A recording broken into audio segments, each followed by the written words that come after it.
You have 10 minutes to get your things off my porch before I call someone to haul them away.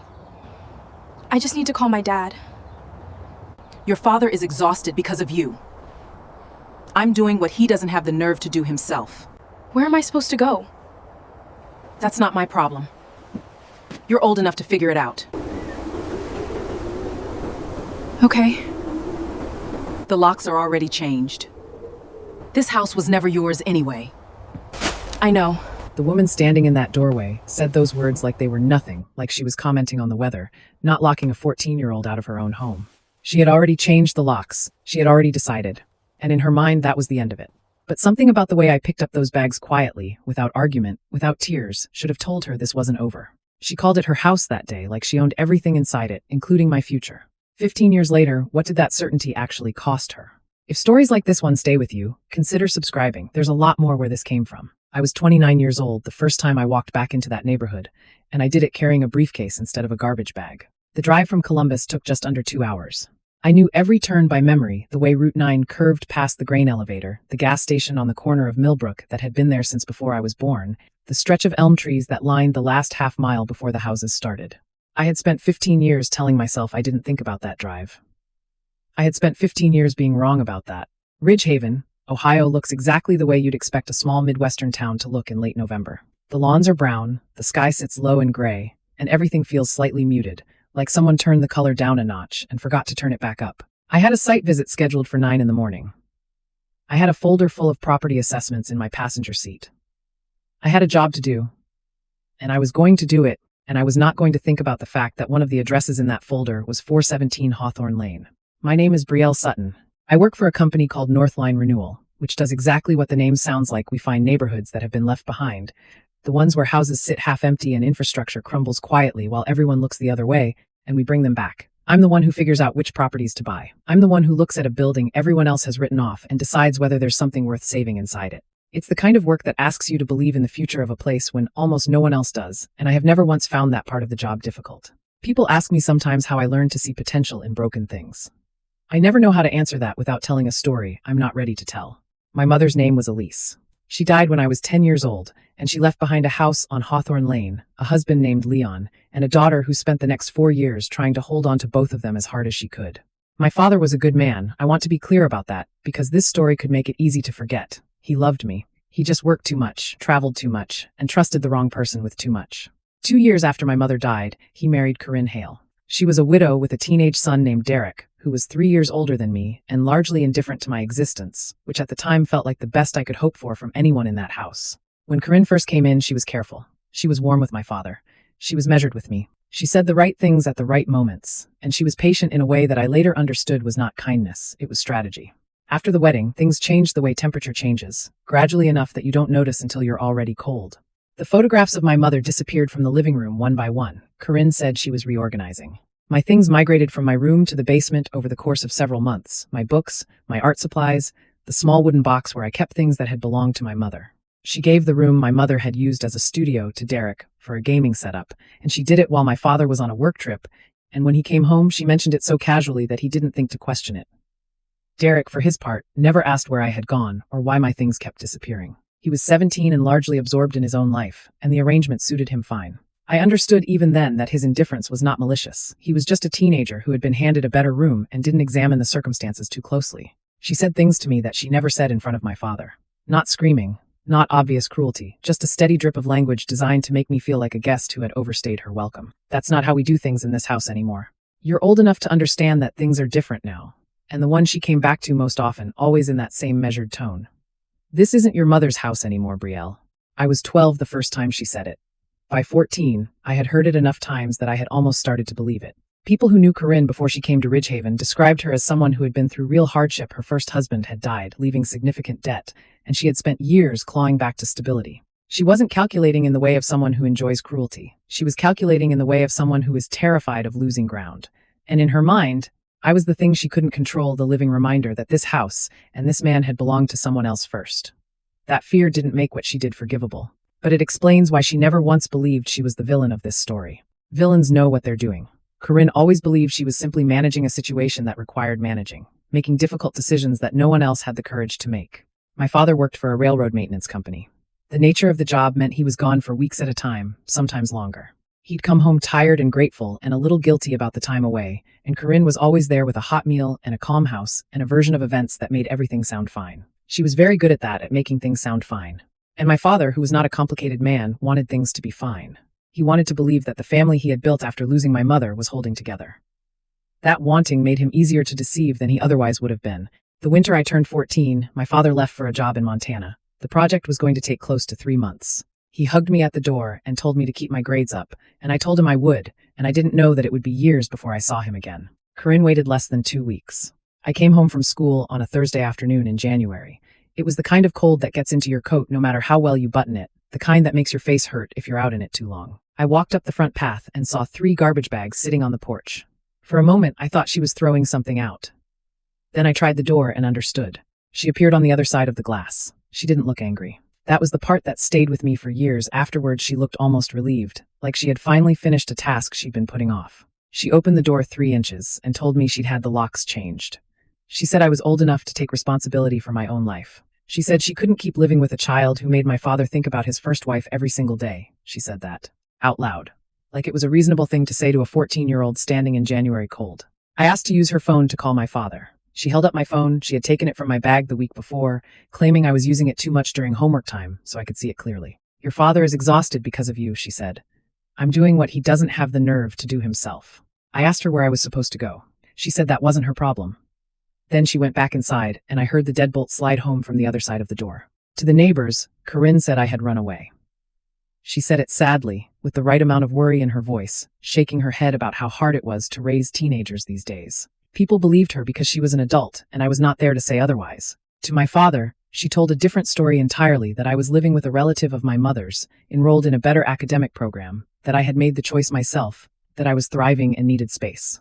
My father was in Montana, working 14-hour days on an emergency rail repair project. He was tired. He missed me. And he was receiving regular reassurances from his wife that his daughter was fine. He believed her because he wanted to, because the alternative was not something a person accepts easily without proof, and because he was exhausted and far away, and someone he loved kept telling him everything was all right. I didn't know any of that then. All I knew was that my father did not come. I had never understood before that winter how much of a child's sense of reality depends on the adults around them confirming it. When I tried the door and it didn't open, part of me kept waiting for someone to tell me there had been a mistake. A neighbor who had seen what happened. A teacher who noticed I hadn't come home. Someone who would make the phone call that would make my father come back and fix this. But no one came, and no call was made, and slowly over the course of those first frozen days I had to stop waiting for rescue and start figuring out what survival actually looked like. That shift, from waiting to doing, is the one I have never been able to fully explain to people who haven't experienced it. It doesn't feel like strength when it's happening. It feels like the closing of a door inside you, one you didn't know was open until it wasn't anymore. The first few nights are the part I don't talk about much, because there isn't a way to tell it that doesn't sound like the beginning of a story that ends badly. I slept in the laundry room of an apartment complex, 3 blocks from the school.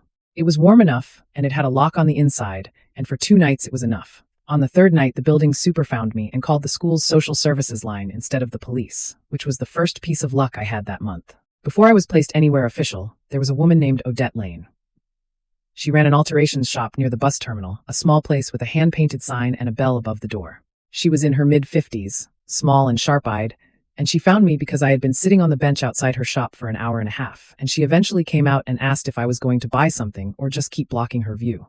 I told her I wasn't going to buy anything. She looked at me for a long moment, taking in the bags at my feet and the expression on my face that I was working very hard to keep neutral, and then she said, "You eaten today?" I told her I hadn't. "Kitchen's in the back," she said, and went inside. Odette let me sleep in her storage room for 2 weeks while she helped connect me with a placement program. She didn't ask many questions, but the ones she asked were the right ones, not what happened, but what do you need? She was the one who made the call to Maple Crossing Youth Residence, and the one who went with me on the first day to make sure I actually walked through the door. I have thought about her more times than I can count. There is a specific kind of person who opens a door for someone without needing the full story first, and those people are rarer than the world would like to believe. Maple Crossing was a group home on the east side of town, a big old Victorian converted into shared rooms and common spaces, and a kitchen where someone made scrambled eggs every morning, whether you wanted them or not. It wasn't comfortable, it wasn't home, but it was warm, and no one there told me I didn't belong. At Maple Crossing, I worked. I did my homework in the common room after dinner, took whatever shifts I could get at the grocery store 2 blocks away, and kept my head down and my grades up because I had already decided that no one was going to hand me what I needed. I also started reading about buildings first out of curiosity about Maple Crossing itself, which was old and drafty and falling apart in specific ways I found myself noticing, then more broadly about construction, renovation, development, and the economics of housing. It sounds more intentional than it was. At the time, I was just a kid who needed somewhere to put her attention. But I was also a kid who had just lost the only home she had ever known, and something in me was trying to understand how that could happen, how the place where you kept your memories could belong to someone who had no use for them. I read whatever I could find in the residence library and the public library 2 blocks east. I asked questions of anyone at Maple Crossing who would answer them, the facilities manager who patched the old Victorians' endless leaks, the social worker who knew which apartment buildings in town had the best tenant protections. I was not building a career plan. I was trying to make sense of something that had happened to me by learning everything I could about the systems that allowed it. In the notebook I kept under my mattress, I wrote things that would have embarrassed me to say out loud. Plans. Goals. One line I wrote during that first winter, when I was still angry enough to write it without flinching. One day, no one will be able to make me leave. I meant it as a promise to myself. I didn't know yet what form it would take. The years at Maple Crossing passed the way hard years do slowly while you're in them, and then suddenly gone when you look back. I graduated from high school with a GPA that surprised my teachers and didn't surprise me, because I had spent 3 years making it the one thing I could control. I got enough scholarships to attend Lakehurst College, where I studied finance and urban development, and I worked evenings the entire time to cover what the scholarships didn't. I tried to find my father during those years. Not obsessively, just the quiet, persistent effort of someone who can't quite accept that a person can disappear from your life without ever choosing to leave. I sent letters to the house on Hawthorne Lane and got nothing back. I called the railroad company where he'd worked and was told he no longer had that position. Each dead end cost me something, not just the hope of finding him, but the energy it took to keep trying and keep functioning. Eventually I stopped, not because I gave up, but because every attempt was starting to cost more than I had to spend. I told myself he had chosen to stay with Corinne's version of events. I didn't believe it completely, but I believed it enough to keep moving. That not knowing became the wound I carried into my adult life, not the anger at Corinne, which was clean and uncomplicated, but the uncertainty about my father. The possibility that he had received my letters and simply hadn't written back. I learned to work around it the way you learn to work around an old injury, not ignoring it exactly, but not letting it stop you either. It would be 3 more years before I understood how wrong I had been about him. The call from Odette came on a Tuesday morning in October, 3 years into my time at Lakehurst.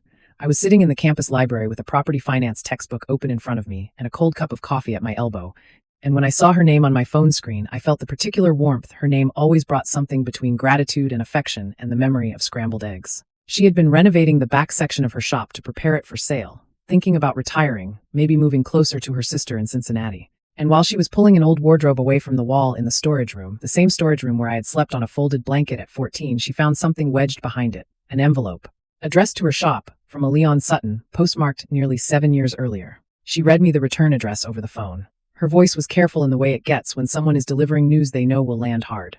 My father had found Odette through a neighbor, someone who remembered seeing me outside her shop in the days before I ended up at Maple Crossing. He wasn't certain I had stayed with her. He wasn't certain of much, he wrote, because every channel he tried seemed to lead nowhere. The letter was 2 pages, written in the careful handwriting of a man who was not used to putting his feelings on paper. He said that Corinne had told him I didn't want contact. He said he had tried to respect that, but something kept stopping him from fully believing it. He had tried writing to other addresses. He had tried calling the school. He had tried asking neighbors who might have had contact with me after I left. Every attempt had produced nothing. And he was starting to think the nothing itself was something, a wall rather than an absence. The last paragraph was the one that stayed with me. He wrote, "If you read this, please just let me know you're okay. I don't need you to forgive me for anything right now. I just need to know where you are." I read that paragraph 4 times in the library, and then I closed my textbook and sat there for a long time looking at nothing in particular. For years, I had built my understanding of those missing years around a single assumption that my father had gotten Corinne's version of events and accepted it. I had been wrong. Not just a little wrong. Fundamentally wrong in a way that reordered everything I thought I understood about why I was alone. Corinne had not simply told him I was fine. She had actively managed the distance between us, intercepting what she could, filling silences with reassurances, keeping him just confused enough that he never got traction. 7 years of small, careful lies, each one plausible on its own, each one another brick in the wall she had built between a father and his daughter. It took me 2 weeks to track down where my father was living. He had left the railroad company after an injury, a fall during a maintenance job that had damaged his knee badly enough to end work that required being on his feet for 12 hours at a stretch. He was in Cedar Falls, Iowa, in a rental house near the hospital where he did outpatient physical therapy 3 times a week. I drove there on a Saturday without calling ahead because I was afraid that if I gave myself time to think about it, I would find a reason not to go. He answered the door in a flannel shirt and work socks, and for a moment neither of us said anything at all. He looked older than I expected, not dramatically, but in the way people age when they've been carrying something heavy for a long time. There were lines around his eyes that hadn't been there in my memory of him. His hair had gone mostly gray at the temples. Then he said my name, just my name, and something in his voice made it very hard to keep standing upright. We sat at his kitchen table for 4 hours that day. He made coffee and then forgot to drink his. I talked more than I had talked to anyone in years, and at some point I realized I was crying, not from sadness exactly, but from the specific relief of saying things out loud that you have been carrying silently for so long. They have started to feel like part of your skeleton. When I told him I had been locked out of the house when I was 14, he shook his head slowly, like a man receiving a diagnosis he had suspected but hoped was wrong. He said Corinne had been so specific, the name of the program, the city, the cousin she claimed I was staying with. He said he had written to that address and gotten no response, and Corinne had told him that meant I needed more time. He had wanted to push harder. He told me that. He said there had been a moment, about a year after I left, when something in him had almost broken through the reassurances, when he had nearly taken leave from the job and driven back to Ridgehaven to find me himself. Then Corinne had come home one evening with what she said was a postcard from me, a few lines in handwriting that looked close enough to mine that he had convinced himself it was real. He had stayed. I pulled out the folder I had brought with me, my intake paperwork from Maple Crossing, dated January of the year I was 14. My school enrollment records from that semester, showing my address as the youth residence. Emails I had sent from a school computer to an address I thought was my father's, which, I later understood, Corinne had been monitoring from a shared family account she had never mentioned to him. My father looked at those documents for a long time without speaking. When he finally looked up, his eyes were wet, and he said, "She told me you were thriving." I said, "I know." He confronted Corinne. I know this because he told me afterward, in careful detail, the way he always described things he needed to process out loud. She did not deny everything that would have been too easy to disprove. Instead, she did what she had always been good at. She reframed. She said I had been a difficult child. She said the situation had been impossible, and she had done what she thought was right to protect the marriage. She said that if he had been home more, things would have been different. She turned the conversation, slowly and methodically, from what she had done to why it had happened, and in that version of events, she was never the one who had locked a 14-year-old out of a house in January. She was a woman who had been overwhelmed and made imperfect decisions under pressure. My father told me this with a flatness in his voice that told me he saw through it and was exhausted by the seeing. He said he had decided to separate. He said the marriage was over. But then came the part I had not anticipated. During the years my father had been traveling for work, Corinne had convinced him to add her name to the deed of the house on Hawthorne Lane. Easier to handle utility accounts and property taxes when he was on the road. Simpler paperwork, if anything needed to be signed quickly. He had agreed because it seemed reasonable and because he trusted her and because he was tired and far away, and those 3 things together make a person vulnerable to almost anything that sounds like a solution. After he agreed, Corinne had refinanced the property multiple times over the years, pulling out equity in amounts that were large enough to matter but small enough not to trigger alarm. By the time my father understood what had happened, the house that had belonged to my mother that she had chosen and loved and raised me inside of was carrying debt that dwarfed its original value. My father didn't have the money for a prolonged legal fight. His medical bills from the injury had eaten through his savings, and he said the idea of spending years in court over a property already underwater felt like throwing good years after bad ones. He told me he was sorry. He said it more than once, in different ways, like he was trying to find the version that would be adequate. I told him the house was just a building. I didn't believe that entirely, and I think he knew it. There were things inside that house that mattered to me in ways that had nothing to do with square footage. A tree my mother had planted in the corner of the yard, the pencil marks on the kitchen doorframe recording my height every birthday, the attic where she and I used to read on Sunday mornings with the small window propped open. But I was not going to spend what was left of my youth fighting to get back inside a place where Corinne still lived. Some things cost too much, even when you can technically afford the fight. I let it go, and I told myself I had made peace with it. What peace actually looked like, in those years, was work. I was good at Northline in the way you are good at something when your whole adult life has been practiced for it without you knowing. I understood distressed properties, not as financial instruments, but as places where something had gone wrong between people and their circumstances, and that understanding that instinct for the human story underneath the square footage turned out to be worth more than any credential I had. My colleagues could read a market analysis. I could walk into a building that had been vacant for 3 years and tell you whether it was worth saving. That skill had a name in the industry. Inside me, it had a different origin. It was what happened when a 14-year-old with nowhere to go started paying very close attention to what makes a place feel like home and what makes it feel like something that was taken from you. The 3 years that followed were the closest thing to ordinary life I had known since I was 10 years old. My father and I rebuilt something slowly, imperfectly, with the particular care of people who have learned not to take presents for granted. He came to my college graduation and sat in the third row in a blue shirt that was slightly too formal for the occasion, and he clapped for longer than anyone around him when they called my name. Afterward, he took me to dinner at a restaurant he had clearly researched in advance, because it was the kind of place he thought a person who had just graduated deserved to go to. We talked on the phone most Sundays. He told me about physical therapy and the neighbors and a mystery novel series he had gotten into. I told him about Northline Renewal, where I had started as a research assistant and was moving into more responsibility. He listened to everything I said about work with an attentiveness that told me he was storing the details, building a picture. It was the kind of listening that made you want to keep talking. We never talked directly about what Corinne had done, not in those years, not at length. It was there in the background of every conversation, a shared understanding we had agreed without discussing not to spend our limited time revisiting. We were both more interested in the years ahead than in the ones we had already lost. I began to understand, in those years, that the damage Corinne had done was not just to me. She had stolen time from him too, years he could have spent with his daughter, years he had spent instead living inside a story she had written for him. He had been her victim in a different way, without the hunger and the cold, but with his own version of the wall she had built. I was 24 when my father died. The complication from his old knee injury had been monitored for 2 years, and the doctors had said it was manageable, and then one morning in March, it wasn't. He died in Cedar Falls, in the hospital where he had done his physical therapy, faster than anyone expected. I drove to Iowa and sat with him for 3 days before it was over, and I held his hand. And I said the things you say when you have the gift of time to say them. After the funeral, a small box arrived at my apartment, a few of my father's personal items, selected by Corinne with the efficiency of someone completing an administrative task. His watch, a pocket knife he had carried for 30 years. Nothing of my mother's, not a single thing. I called Corinne to ask about my mother's belongings, the photographs, the jewelry, the books, the things my father had promised to retrieve from the house once the legal situation was settled. She said, without particular emotion, that the things in the house belonged to whoever owned the house. She had renovated while my father was ill, cleared out the old furniture, repainted, replaced the kitchen fixtures. She said most of what had been stored had been sold or discarded, in the tone of someone discussing a routine home improvement project. I hung up and sat in my kitchen for a long time. I had told myself I had made peace with losing the house. But losing my father had opened something back up, and the knowledge that the last physical traces of my mother had been cleared out to make room for Corinne's renovation felt like a specific and deliberate erasure. It was not enough that she had taken the house. She had taken the evidence that my mother had ever lived in it. What I didn't know, what I had no way of knowing, was that Corinne had not gotten rid of everything. She had renovated the ground floor and cleared out the garage and basement, but the attic, with its low ceiling and narrow pull-down stairs, she had simply ignored. It was too much trouble. It didn't affect the resale photos. She was not a person who climbed into dusty spaces when there was no immediate reason to. So the boxes stayed, labeled in my mother's handwriting, stacked against the far wall under the eaves, untouched.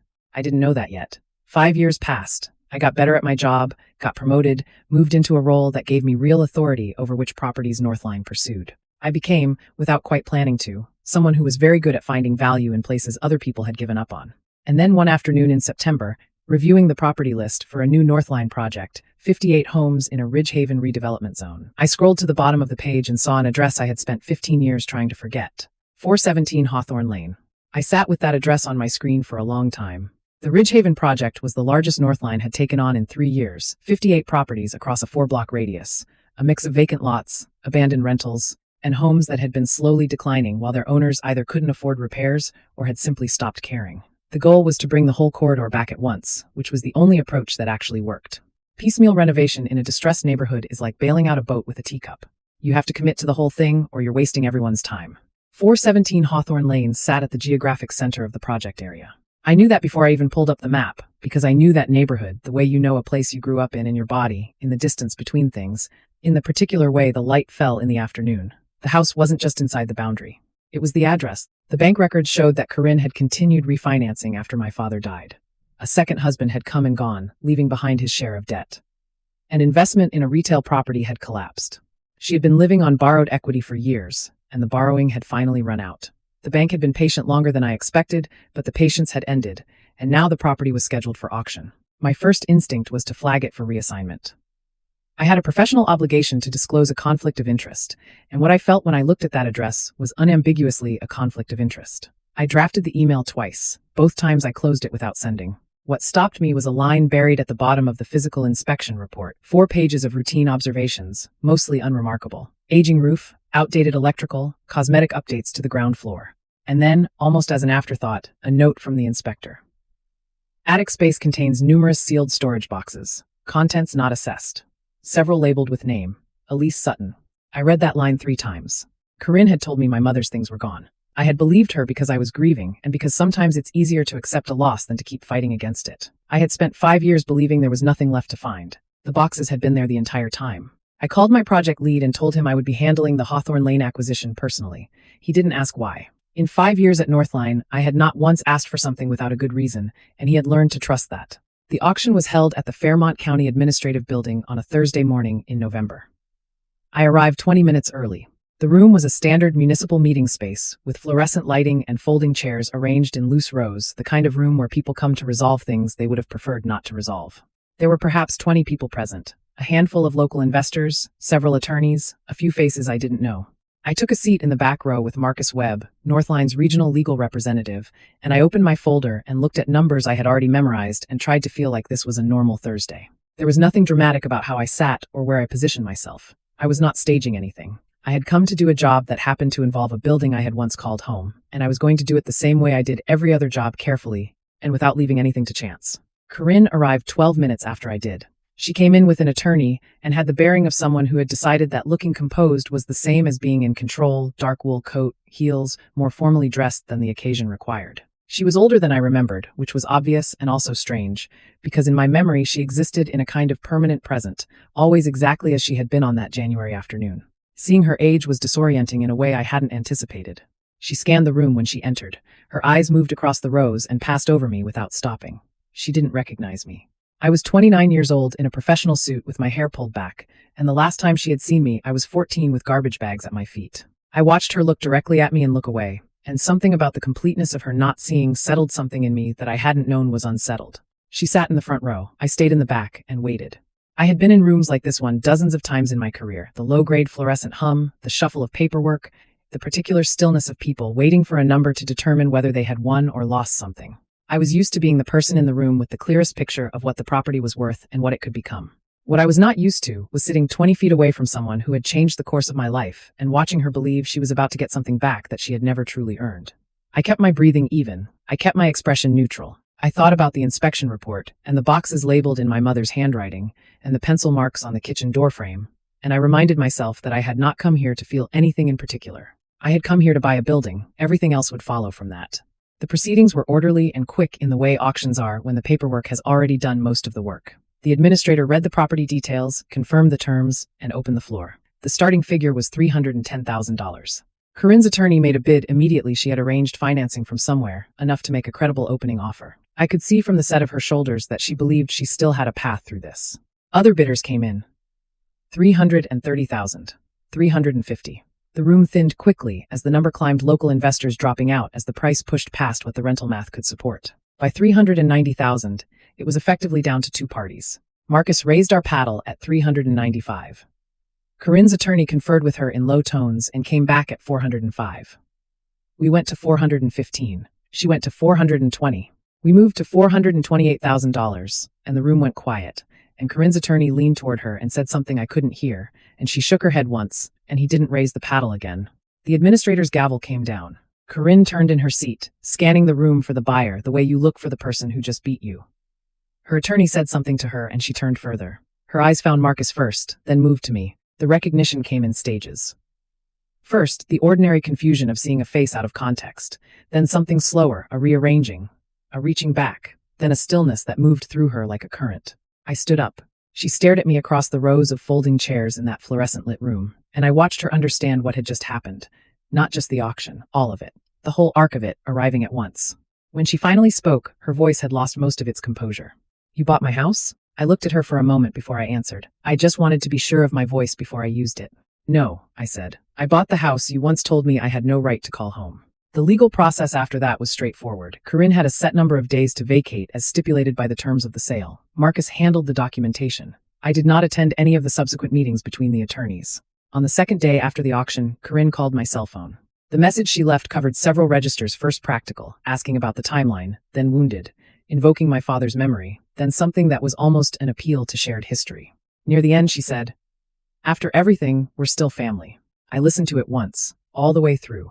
Then I called Marcus and asked him to handle all further communications, and I didn't listen to it again. There was one moment where we spoke directly at the property itself, on the day she was removing the last of her belongings. I had come to do a walkthrough with the renovation team and arrived to find her standing in the front hallway with two movers and a look on her face that was a complicated mixture of things I recognized and things I didn't want to spend time interpreting.